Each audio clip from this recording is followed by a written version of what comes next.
Hey guys, what's up and welcome back to Toe Tags Metal Reviews, and today we're giving you guys our first impressions of the new releases from Ad Infinitum and The Crown.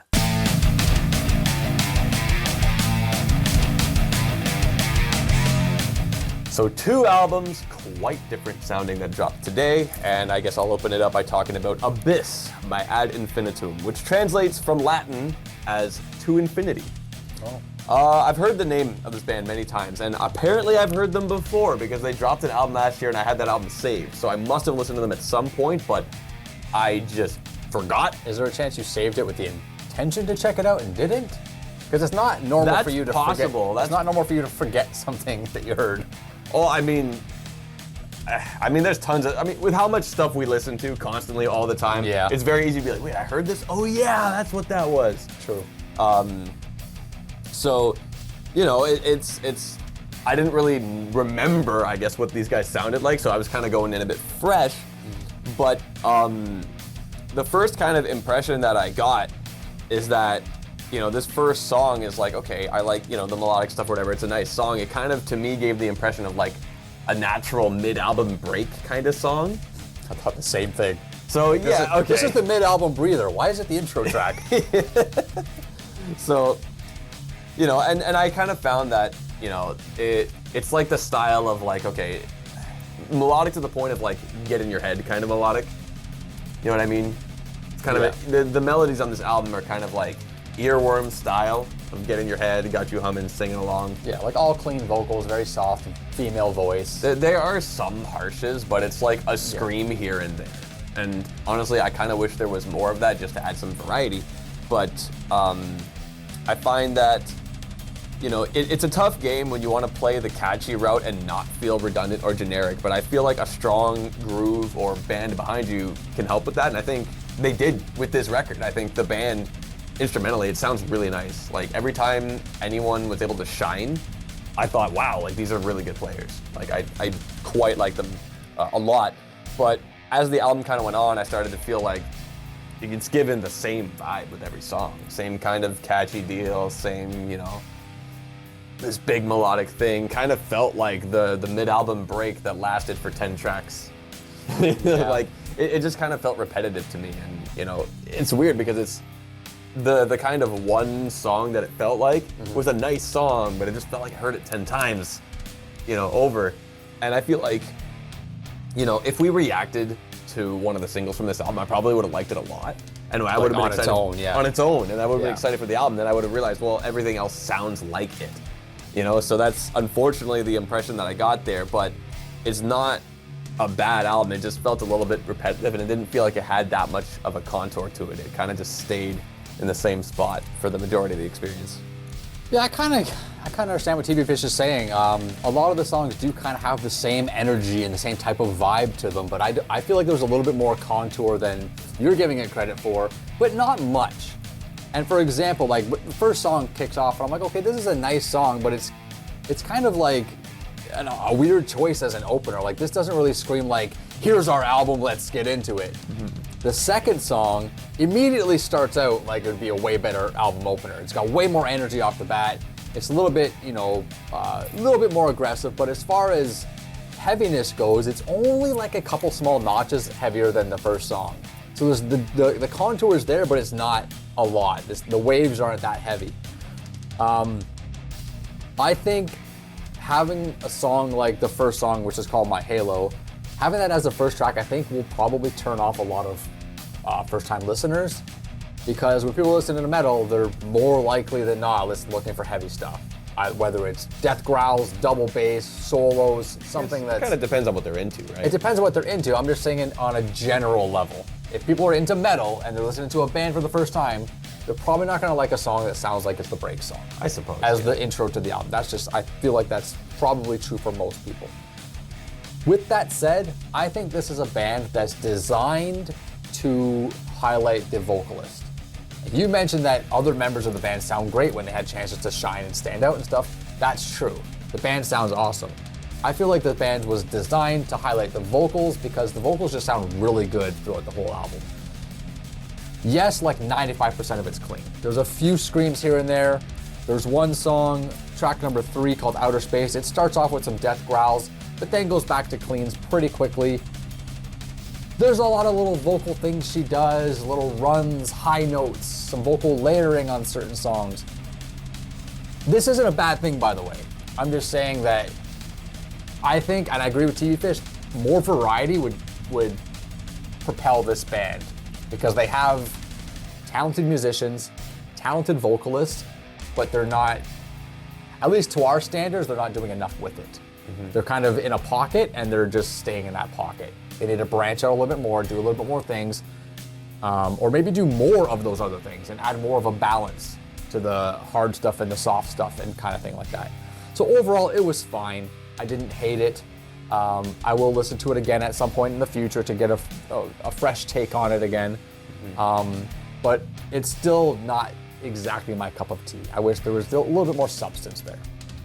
Fair enough. So moving on, Crown of Thorns by The Crown. Now, this is not our first time checking out this band on the channel. We reviewed their last album, Royal Destroyer, back in 2021. I gave it a 7, Vile gave it a 6, so it was a good album. And I remember some songs from it totally standing out, like, oh, this one was cool, that one was cool. It had some of that in there.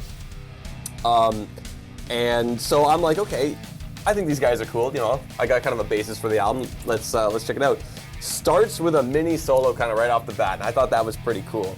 And I was noticing that this album, you know, had the kind of straightforward, just hard-hitting kind of like thrash death hybrid, you know. What you kind of described as like the general audiences that might get turned off by the first track of the Ad Infinitum They're going to be fans of this. They'll be fans of this, basically. Yeah. This is the kind of thing that maybe a general metal audiences might gravitate towards. Yeah. And, you know, there's this cool little bridge in I Hunt with the Devil that was kind of quiet, and that's kind of what I wanted when I was kind of going in. I'm like, I want this band to do some stuff that's kind of like gonna shift around the vibe. And I feel like that's just because the last record I listened to before this, which was Ad Infinitum, was so stagnant. I wanted something that kind of had a bit more contour, and this album had that. There were small bits of interesting stuff here and there that I noticed, which is cool. So there were a few songs that already kind of had cool pieces to them, like Gone to Hell had this cool like whisper vocal at the end. I thought that was pretty cool. The last track, The Storm That Comes, I like that they decided to kind of make it more of like an epic style kind of thing. It's a bit longer, has a little bit more sections. Yeah, a bit more sections. It kind of has a different feeling to it, and I like that. I like that they did that. I like that, you know, they had the contour that the other album from today, I feel, didn't. So overall, it was generally enjoyable. I thought there was cool bits here and there that stood out, and overall, like even the tracks that didn't were good. And it's even got 3 bonus tracks. I listened to them. One of them was sick. Mind Collapse. I thought that was awesome. I wish, you know, I could say it's part of, you know, I wish it was on the album, basically. I wish it wasn't a bonus track. Yeah. Yeah, so as you mentioned, we did review Royal Destroyer back in 2021, and it got pretty good scores, but my go-to for this band is actually their previous album before that, which was Cobra Speed Venom. I think that's a fantastic album, and it's the highlight, the high bar of this band for me. So when I'm listening to this new album, Crown of Thorns, I'm thinking, okay, is it gonna be as good as or greater than or less than Cobra Speed Venom? Yeah. And on my first impression, I gotta say, no, it's probably not as good as Cobra Speed Venom, because that album is just awesome. But I had a bit of a weird kind of relationship on my first listen with this, because the first half of the album went by and I kind of went, this is whatever. Second half of the album, I was like, okay, it's starting to pick up now. It's starting to get really good. There's some really cool stuff there. Then I went and listened to some other things and came back to this again. And then the first half was like wowing me a little bit more. So it took me a couple listens for it to kind of like start picking up, which is actually a good sign. It's a good sign that there's potential there for it to grow and get better and become something nice. So I have notes for pretty much all the songs except a couple. I'll just mention a couple small highlight things, like the track Church Burner, track number 2. Love the double bass in the song. Blistering. Yep. Blistering double bass. I literally wrote that exactly, like the blistering double kick. And Yeah. like same thing. Gone to Hell has a really cool bass riff on the intro. There's a guitar riff too, but the bass riff is like really prominent. That was really nice to set that apart. Howling at the Warfield. The song's pretty cool, but there's this one part where I called it a creeper moment. I'm not exactly sure how to explain what it is, but the song kind of like settles down a little bit and the vocals are kind of like just like moving along. And then it builds up and it builds up into a solo, and it's a really sick solo too. And then the song ends. But the track that really like wowed me was The Agitator. This song is 1 minute and 49 seconds long, and it's just speed alternate picking the entire time. Like complete arm burner. It reminded me a lot of All Nightmare Long by Metallica, because that's a similar song, just alt picking the whole time. I thought it was kind of funny because it reminded me of All Nightmare Long, and then the next song is Where Nightmares Belong. So I thought that was just a little bit of a weird coincidence.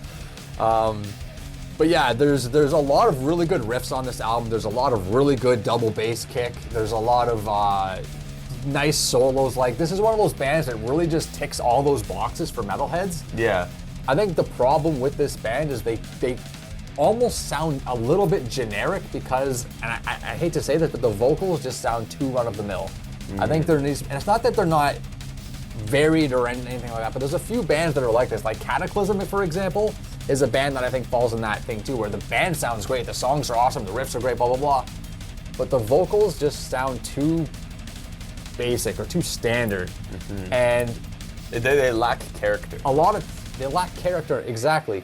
And a lot of times when people like bands, people's favorite bands or albums that stand out, a lot of times it's because the vocals have a uniqueness to them. And that helps the rest of the band, it helps them stand out, right?